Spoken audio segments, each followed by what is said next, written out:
warahmatullahi wabarakatuh. Nama saya Sri Mulyani, mahasiswa PPG dalam jabatan Angkatan 1 tahun 2023 Universitas Pancasakti Tegal. Di sini saya akan melaksanakan layanan klasikal dengan materi meningkatkan motivasi belajar peserta didik di SMP Negeri 2 Amel. Semua ini saya kerjakan untuk memenuhi UKIN. Wassalamualaikum warahmatullahi wabarakatuh.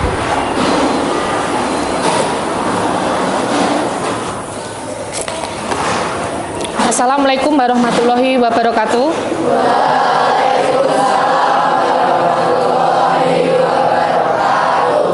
Selamat pagi. Sebelum kita mulai pelajaran hari ini, marilah kita berdoa terlebih dahulu. Silahkan Mas Noval memimpin doa.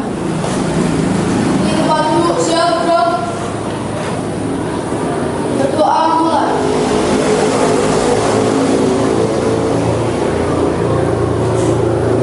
Doa selesai.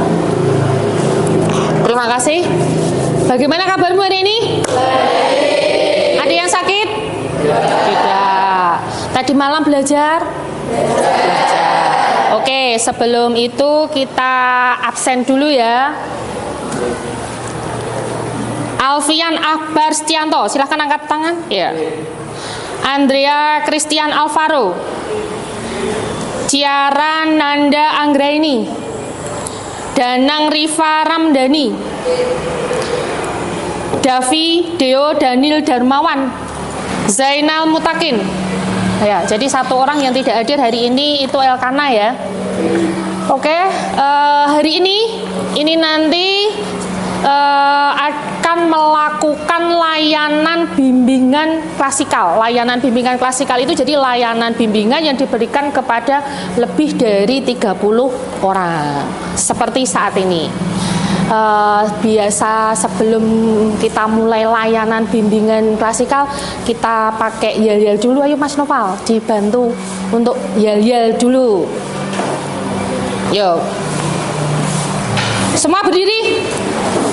Biar semangat, tidak meletre nak bahasanya sekarang ya. Yo. Selamat pagi. Pagi. SMP Negeri 2 Ampel serta semangat luar biasa. Sembera. Jaya. Sikap berangkat. Yo yang keras. Sikap berangkat. Sikap berangkat. Maju. Jalan.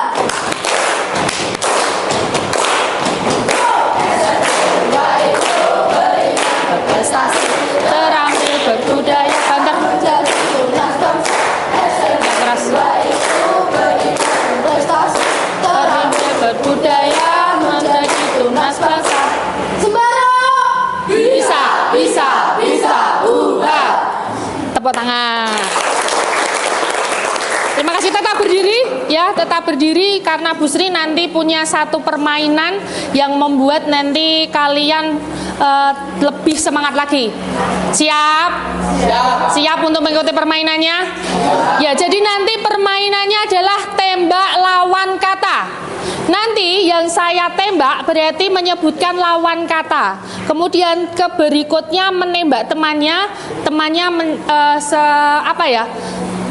menjawab, kemudian menembak teman yang lainnya untuk dengan lawan kata yang lain. Bisa dimulai? Mau dipraktekkan terlebih dahulu? Ya, kita mulai ya. Manis. Pedas. Manis pahit. Iya, manis itu ya pahit jawabnya. Ulang ya. Kita mulai. Besar. Kecil. Panas. Dingin. Atas. Bawah, banyak, sedikit, panjang,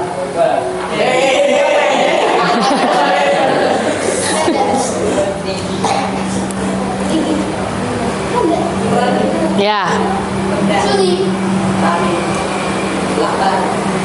Lapar. Nyangas. Iya. Pendek. Atas. Bawah. Gelap. Terang. Manis. Panas. Apa? Panas. Panas? Dingin. Terima kasih. Kembali duduk, silakan. Kembali duduk. Oke, silakan kembali duduk. Jadi, sudah semangat? Untuk mengikuti layanan ini?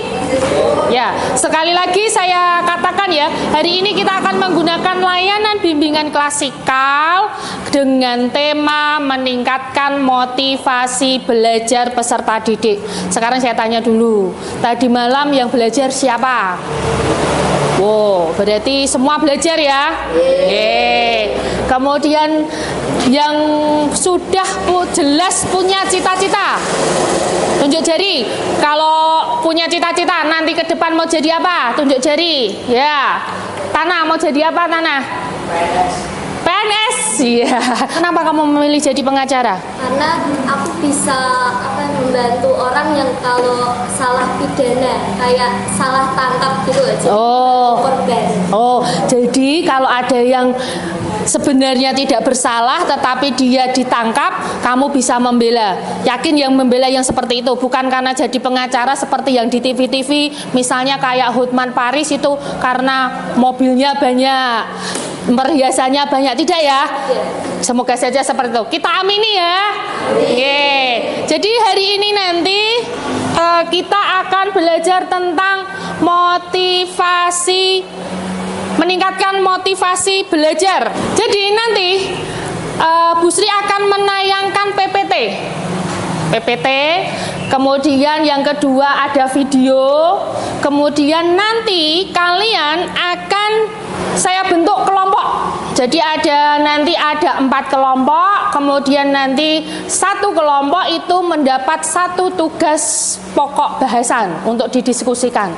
Silahkan nanti setelah saya bentuk, kemudian nanti ada 4 kelompok, kemudian 4 kelompok ini nanti mempresentasikan hasilnya, kemudian kelompok lain menanggapi.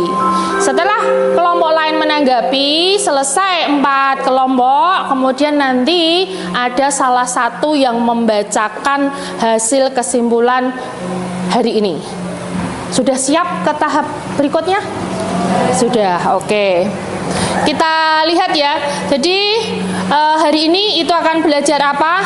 Jadi tujuan dari pembelajaran hari ini itu adalah, yang pertama itu adalah menelaah. Kalau di situ dikatakan peserta didik mampu menelaah tentang motivasi belajar. Menelaah, artinya menelaah itu menganalisis. Nanti akan kita pelajari jenis-jenisnya, kemudian faktor-faktor yang mempengaruhi dari motivasi belajar. Berikutnya yang kedua itu adalah menunjukkan manfaat motivasi belajar. Jadi kalau kita sudah mengetahui jenis-jenisnya, kemudian faktornya, itu bisa mengetahui manfaatnya. Kemudian yang terakhir itu adalah setelah kalian nanti bisa mengerti manfaatnya, kalian akan dapat menentukan strategi untuk belajar yang lebih baik lagi ketika motivasi belajar kalian sudah meningkat. Sebelum saya masuk ke materi, kira-kira ada yang tahu nggak apa itu tuh motivasi? Ada ya? Ya, apa Mas Rizky? Ya, dorongan atau keinginan. Siapa lagi yang misalnya tahu? Apa tuh motivasi itu? Ada? Apa selain dorongan atau keinginan? Motif, paling aneh motif. Nah, seperti itu biasanya seperti itu. Apa? Ya, Naila, tujuan, betul, tujuan. Jadi ada dorongan atau keinginan atau tujuan. Mari kita lihat apakah motivasi itu. Ya, jadi motivasi belajar itu adalah keadaan yang terdapat dalam diri seseorang, individu, di mana ada dorongan untuk melakukan sesuatu untuk mencapai tujuan. Sekarang saya tanya kalian yang di sini, ini punya tujuan tidak? Apa Mbak Kuni Safa tujuannya? Oh, ingin membahagiakan orang tua. Tujuannya apa? Ke sekolah? Belajar. Kemudian tujuannya apa? Ke sekolah? Mencari ilmu. Apa tujuannya ke sekolah? Jajan yang kantin? Oh, mboten. Apa? Ya, dapat ilmu. Jadi semua yang di sini itu mempunyai tujuan ya. Tadi ada cita-citanya kayak Mas Tana tadi, cita-citanya jadi PNS. PNS ya apa tuh Mas? Apa? Pekerjaan ning sawah apa pekerjaan ning sekolah atau apa? Oh, pekerjaan ning sekolah pegawai negeri ya. Jadi silahkan. Jadi tujuannya karena sudah punya cita-cita, punya tujuan, maka dia mempunyai motivasi. Berikutnya, next. Jadi ada jenis-jenis motivasi belajar. Kelihatan tidak? Kelihatan. Yang pertama itu dilihat dari pembentuknya. Itu jadi ada motif-motif bawaan. Jadi kalau motif-motif bawaan itu sudah ada sejak lahir. Kemudian yang kedua, motif-motif yang dipelajari. Jadi kalau motif yang dipelajari itu timbul karena dipelajari. Setelah belajar, pertama tidak mau, pertama jadi PNS. Kemudian setelah belajar seni budaya bisa gitar, oh besok jadi nggon band. Karena nak nggone anggota band misalnya kayak Ariel Noah, wah duitnya oke gitu ya Mas Tana. Terus fan-nya banyak, nah seperti itu. Bisa juga motifnya berubah karena setelah dipelajari. Yang berikutnya yaitu pembagian berdasarkan bukunya, buku Sardiman. Itu yang pertama itu karena sebagai organisme. Organisme itu apa? Makhluk hidup. Kalau karena makhluk hidup itu apa? Jadi karena motivasi itu ada karena ada kebutuhan minum, makan, bernapas, kemudian ada seksual dan yang lain-lain. Atau ini lebih ke ciri-ciri makhluk hidup.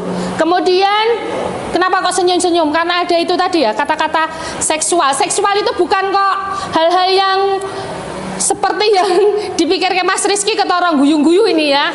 Jangan ya. Jadi ada kebutuhan untuk berkembang biak. Kalau kalian sudah belajar tentang IPA itu ya, ora sang guyung-guyu Mas Rizky kamu.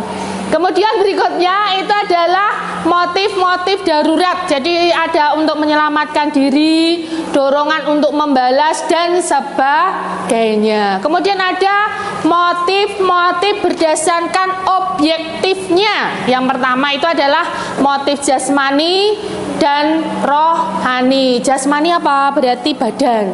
Apa kalau di situ dikatakan rileks, insting, otomatis, napas dan sebagainya. Kemudian ada motivasi rohani. Itu apa? Seperti kemauan atau minat.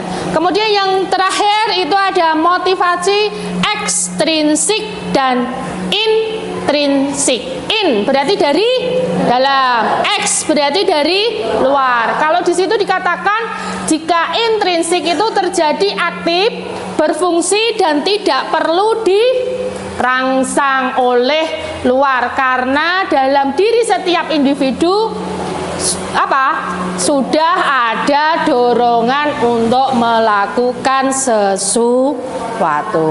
Jadi sudah ada dalam dirinya. Kemudian yang berikutnya, X itu adalah motif yang aktif dan berfungsi karena adanya perangsang dari luar. Next, berikutnya. Jadi ada faktor-faktor yang mempengaruhi belajar. Itu ada faktor apa yang pertama? Individual. Kemudian yang berikutnya sosial. Kemudian ada yang terakhir internal. Jadi kalau faktor individu yang mempengaruhi motivasi itu yang pertama adalah kematangan atau pertumbuhan. Seperti yang sekarang ini, kalian kemarin mungkin kelas 7, kemudian sekarang kelas 8. Sudah tidak lagi anak-anak tetapi sudah masuk ke masa remaja. Kemudian berikutnya apa itu? Yang kedua berikutnya kecerdasan. Kemudian apa lagi? Latihan. Kemudian motivasi sendiri. Kemudian apa? Faktor pribadi. Berikutnya yang sosial. Yang pertama apa? Keluarga atau keadaan rumah rumah tangga. Nah, ini yang biasanya masih sekali terjadi. Jadi, seperti apapun masalah yang kalian hadapi di rumah, jangan sampai mempengaruhi motivasi kalian untuk belajar di sekolah. Berikutnya apa? Apa yang kedua? Guru dan cara mengajar. Ya, kalau di SMP Negeri 2 Amba saya yakin guru dan cara mengajarnya sudah luar biasa. Misalnya Pak Rohim, yang cewek-cewek langsung Pak Rohim. Kemudian yang kedua siapa? Pak Kartomo, juga luar biasa ya. Terus siapa lagi? Pak Imam. Pak Imam itu guru apa? Juga luar biasa. Ya, terus siapa lagi? Pak Agus. Pak Agus siapa ini? Pak Agus Basuki. Kenapa Pak Agus Basuki? Handsome. Ya. Kemudian siapa lagi? Pak Kun. Kalau Pak Kun apa? PKN. Pak Kun itu lebih apa? PKN itu lebih apa? Lebih apa? Berarti kalau Pak Kun itu lebih kebapaan ya? Iya. Hah? Asik. Lebih? Asik. Asik kenapa? Orangnya asik, Bu. Oh, orangnya asik, betul. Karena Pak Kun orangnya asik ya. Lanjut berikutnya. Ada alat dalam belajar. Kemudian yang terakhir ada motivasi sosial. Jadi kalau alat belajar silahkan. Alat belajar itu kalau sekarang lebih dari apa ya, istilahnya banyak. Kenapa banyak? Karena tidak terpancang pada buku saja. Berikutnya yang terakhir itu adalah manfaat motivasi belajar. Manfaat motivasi belajar yang pertama adalah menumbuhkan semangat belajar. Artinya kalau kalian nanti memiliki motivasi, berarti memiliki semangat belajar yang tinggi. Berikutnya masih yang pertama tadi, manfaat yang kedua. Manfaat yang kedua itu adalah menghilangkan kejenuhan. Artinya ketika kamu semangat, mempunyai motivasi yang tinggi, belajar tidak lagi menjadikan bebanmu. Kemudian selain itu bisa untuk mengejar mimpi. Artinya ketika kamu nanti punya motivasi belajar, kamu semua itu bisa mengejar mimpinya. Misalnya tadi Mbak Kunisafa apa cita-citanya? Dokter. Oke. Kalau menjadi dokter itu kenapa kamu ingin menjadi dokter? Ingin menolong orang lain. Ya, silahkan. Jadi silahkan, karena kamu punya mimpi menjadi dokter, ketika kamu nanti semangat belajar, motivasinya tinggi, jadi kamu nanti akan mencapai cita-citamu. Begitu ya. Kemudian misalnya Ciara, apa cita-citamu Ciara? Dokter juga. Kenapa kamu mau jadi dokter? Bukan orang lain. Mau menyembuhkan orang lain. Iya, jadi karena mau orang lain itu, karena mau menolong orang lain, jadi karena mau menolong orang lain, maka motivasi dan semangat belajarmu harus tinggi. Oke. Selain itu, bisa juga apa itu? Menumbuhkan optimis. Kalau kalian optimis berarti mempunyai sikap yang pantang menyerah. Oke. Setelah ini nanti ada pertanyaan. Ada pertanyaan? Kira-kira sudah bisa mengerti motivasi belajar tadi? Sudah. Berikutnya Bu Sri akan menayangkan video. Jadi, lebih bisa lebih mendapatkan manfaat dari sebelumnya. Ada sebuah cerita pengalaman dari seorang anak bernama Roni. Mempunyai kegemaran bermain gitar. Ia ingin sekali memiliki sebuah gitar, tetapi uang tabungannya belum cukup. Mengetahui hal tersebut, orang tua Roni mengatakan bahwa jika ingin membeli gitar, nanti gitar Roni dapat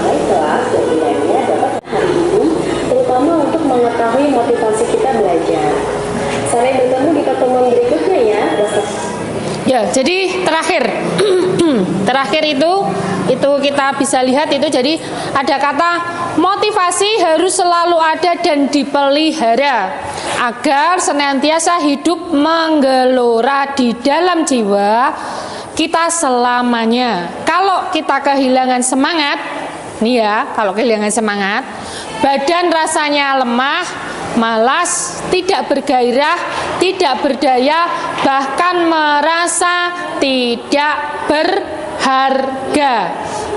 Sungguh ini sangat merugikan.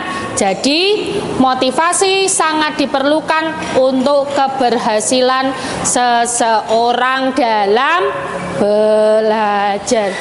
Berikutnya ini nanti akan saya bentuk kelompok.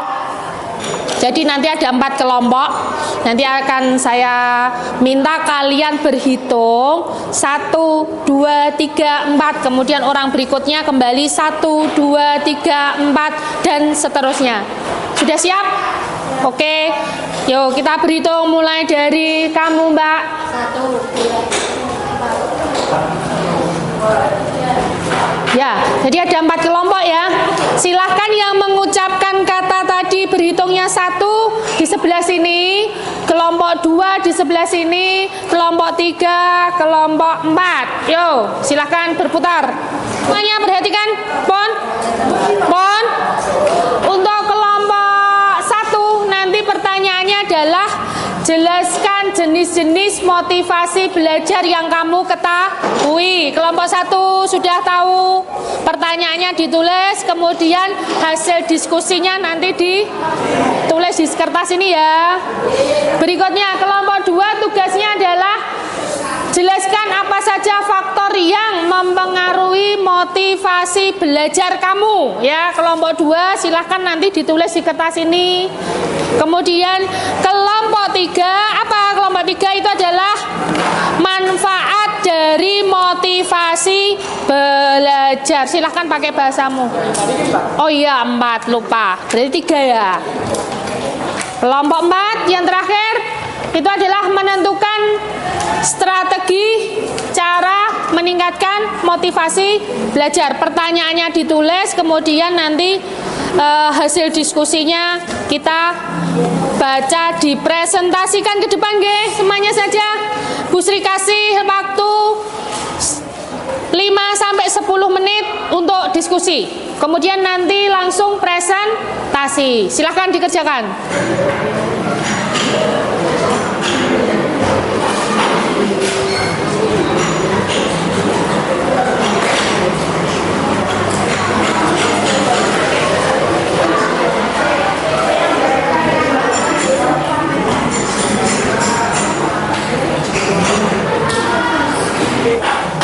Oke, semua sudah selesai diskusinya?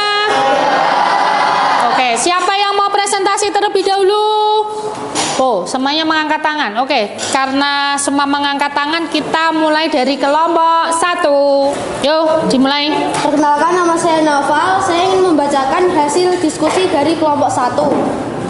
Soal yang pertama, jelaskan jenis-jenis motivasi belajar yang kamu ketahui. Ya. 1. Jawabnya? Berdasarkan pembentuknya, bawaan dan dipelajari. Ya, 2. bawaan dan dipelajari. Berikutnya. Menurut buku Sadirman. Ya. 1. Kebutuhan organisme. 2. Ya. Darurat. 3. Objektif. Ya. Kemudian yang ketiga? Yang ketiga, jasmani dan rohani. Ya. Jasmani, rileks, insting. Dan yang kedua, rohani, kemauan dan minat. 4. Intrinsik dan ekstrinsik.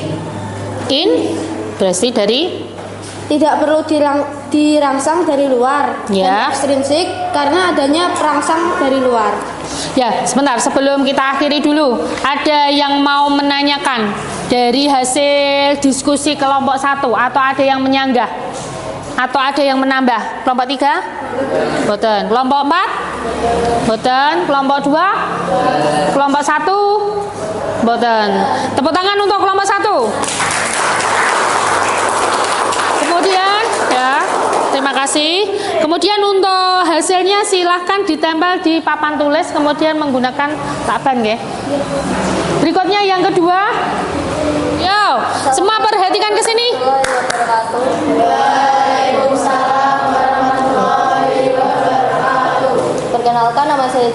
Jayanti Nur Aini dari kelas 8F. Saya akan menjelaskan faktor-faktor yang mempengaruhi motivasi belajar.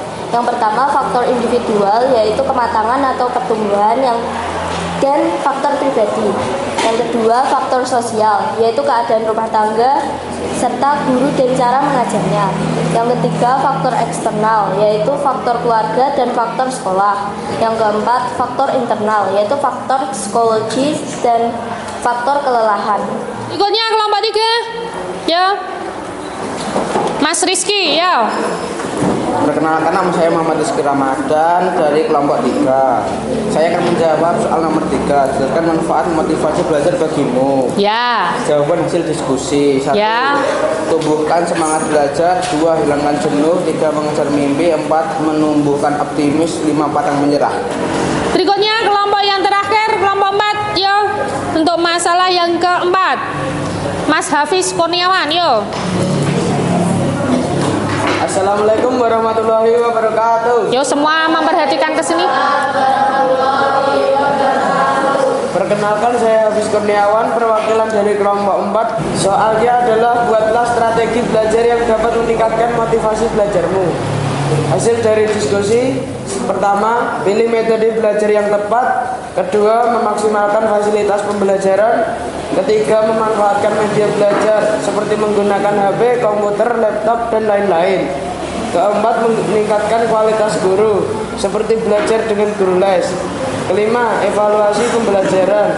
Keenam, ciptakan suasana belajar yang menyenangkan. Ketujuh, ciptakan persaingan dan kerjasama. Ya, itu tadi hasilnya dari kelompok 4. Mungkin ada yang mau menambahkan kelompok 1. Ada yang mau disanggah, ya. Persaingan itu maksudnya persaingan yang gimana? Nah, persaingan yang dimaksud di sini apa? Kok ini ada persaingan? Contohnya apa, Mas Hafiz, misalnya? Misalnya ranking teman kita lebih tinggi dari kita, terus kita harus lebih giat belajar untuk bisa mengejar ranking teman kita. Ya, mungkin tidak lebih tinggi, maksudnya 1, 2, 3 ya. Nah, seperti itu. Jadi ketika ada yang lebih berprestasi, kamu bersaing, artinya di sini itu adalah bersaing yang sehat. Oh, Mas Noval ranking 3, kemudian Mas Hafiz ranking 2, kemudian ada Jayanti yang ranking 1. Maka untuk mengejar, punya semangat, oh aku meh koyo Jayanti dan ranking 1, aku kudu sinau, aku harus lebih memiliki motivasi belajar yang untuk strategi belajar yang lebih baik lagi. Mudeng ya Mas Noval, bisa diterima penjelasannya Mas Hafiz? Bisa. Tepuk tangan untuk kelompok 4. Kemudian ini Bu Sri membagikan lembar kerja peserta didik. Ya, yuk ditulis nama kelas, kemudian dilingkari ya, A atau B untuk kondisi belajarnya, kemudian dijawab pertanyaannya 1, 2, 3. Dah, Bon, Trika. Untuk kegiatan hari ini sangat menyenangkan apa tidak? Menyenangkan. Apakah waktunya sudah sesuai? Kemudian apakah materi yang saya berikan sudah jelas kalian terima? Sudah. Kemudian apakah media yang saya gunakan dalam layanan ini tadi menarik untuk kalian? Menarik. Kemudian apakah untuk pembelajaran layanan bimbingan klasikal ini bisa kita kerjakan di pertemuan berikutnya? Oh ya, untuk topik berikutnya kita gunakan seperti ini lagi, sudah bisa? Bisa, oke, terima kasih. Sudah selesai? Sudah, oke, dikumpulkan dalam satu kelompok, kemudian diberikan ke Bu Sri lagi. Kelompok 3, sudah belum? Ya. Oke, untuk kegiatan hari ini, adakah yang mau membacakan hasil diskusi kita hari ini? Untuk yang mau membacakan ke depan, tunjuk jari. Oke, Jayanti, boleh yo. Yang pertama, soal Hadap ke sana. jelaskanlah jenis motivasi belajar yang kamu ketahui. Ya. Berdasarkan bentuknya, yaitu bawaan dan dipelajari. Yang kedua, menurut buku Sadirman, Ya. yaitu kebutuhan organisme darurat Dipegang nggak apa-apa. objektif. Iya. Yang ketiga jasmani dan rohani. Jasmani yaitu relax, jasmani relax dan insting. Rohani kemauan minat. Yang keempat intrinsik dan ekstrinsik. Intrinsik yaitu tak perlu dirangsang dari luar. Ekstrinsik karena adanya perangsang dari luar. Ya. Ada faktor individual. Ya. Atau contohnya kematangan atau pertumbuhan. Faktor pribadi. Ya. Dua, faktor sosial. Contohnya keadaan rumah tangga, guru dan cara mengajarnya. Tepuk tangan untuk Mbak Hanif. Terima kasih sudah berarti motivasinya sudah naik. Kemudian yang tadi tidak berani ke depan sekarang sudah berani ke depan. Contoh yang baik ini ya. Yang ketiga. Yang ketiga adalah manfaat dari belajar motivasi. Ya. Ya, apa aja? Manfaatnya adalah Yang pertama menumbuhkan semangat belajar. yang kedua, Menghilangkan jenuh dalam belajar. yang ketiga, Dapat mengejar mimpi. yang keempat. Menumbuhkan rasa optimis. Ya, betul. Menumbuhkan rasa optimis. Ya, jadi ada beberapa manfaat yang bisa kalian dapat ketika belajar. Salah satunya adalah bisa mengejar mimpi. Mimpi ini Mas Noval apa? Menjadi chef, Bu. Ya, seperti chef siapa? Chef Arnold. Wah, ya, Chef Arnold. Tepuk tangan ya. Tepuk tangan untuk Mas Noval. Yang terakhir, yang mau membaca siapa? Tunjuk jari ya untuk yang terakhir. Oh iya, betul, Mas Hafiz. Yo. Oke, yang terakhir. Ben ora dibaca orang lain, hasilmu sekali lagi dibacakan. Apa? Yang soalnya adalah buatlah strategi belajar yang dapat meningkatkan motivasi belajarmu. Ya. Yang pertama, pilih metode belajar yang tepat. Metode belajar yang tepat. Yang kedua, Memaksimalkan fasilitas pembelajaran. memaksimalkan fasilitas pembelajaran. Memaksimalkan di sini berarti contohnya misalnya menggunakan HP dengan maksimal ya. Berikutnya yang ketiga, Memanfaatkan media belajar seperti menggunakan HP, komputer, laptop, dan lain-lain. ya. Yang keempat, Meningkatkan kualitas guru. ya, meningkatkan kualitas guru ini maksudnya piye? Seperti kalau misalnya ada yang belum paham dengan pembelajaran bisa belajar Apa? lagi lewat guru les. Oh ya, jadi misalnya kalian yang sering itu adalah matematika. Matematika kalian di sekolah itu kan waktunya terbatas. Sedangkan misalnya kalian tidak begitu bisa, maka kalian harus menambah di sini dalam artian menambah belajarnya dengan guru les. Berikutnya, Mas. Evaluasi pembelajaran. Ya, mengevaluasi pembelajaran. Berikutnya yang ketujuh. Ciptakan suasana belajar yang menyenangkan. Ya, jadi belajar yang menyenangkan. Sekali lagi, saya katakan belajar bukan menjadi beban, nggih. Tetapi itu menjadi hal yang paling menyenangkan. Yang terakhir, Ciptakan persaingan dan kerjasama. ya, persaingan dan kerjasama. Tadi sudah ditanyakan apa contohnya persaingan. Persaingan di sini yang dimaksud adalah persaingan yang sehat. Terima kasih. Tepuk tangan untuk Mas Hafiz. Ya, tepuk tangan untuk semua kelompok yang hari ini sudah aktif. Ya, terima kasih. Silahkan tugas kalian di rumah nanti ya. Silahkan tugas yang pertama itu adalah membuat jadwal belajar. Jadi seperti ini, jadwal belajar itu adalah ketika kamu belajar di jadwal Senin, Selasa, Rabu, Kamis, Jumat, Sabtu. Itu kalau hari Senin itu dari jam berapa sampai jam berapa. Kecuali di sekolah loh ya. Jadwal belajar kalian masing-masing di rumah. Kemudian yang kedua, silahkan membuat poster adalah strategi belajar yang kalian lakukan. Poster strategi belajar yang kalian lakukan. Silahkan tugas ini nanti dikumpulkan di pertemuan berikutnya. Untuk kegiatan hari ini ada pertanyaan? Tidak? Kelompok 1? Tidak. Kelompok 2? Kelompok 4? Kelompok 3? Jelas? Jelas. Terima kasih untuk kehadiran hari ini. Sampai ketemu di pertemuan berikutnya. Materi di pertemuan berikutnya adalah tentang strategi belajar. Mungkin untuk sebagai penutup nanti Mas Noval kembali menutup dengan doa penutup. Oke, kita siap-siap untuk doa penutup. Di depan duduk siap, bro. Doa mulai.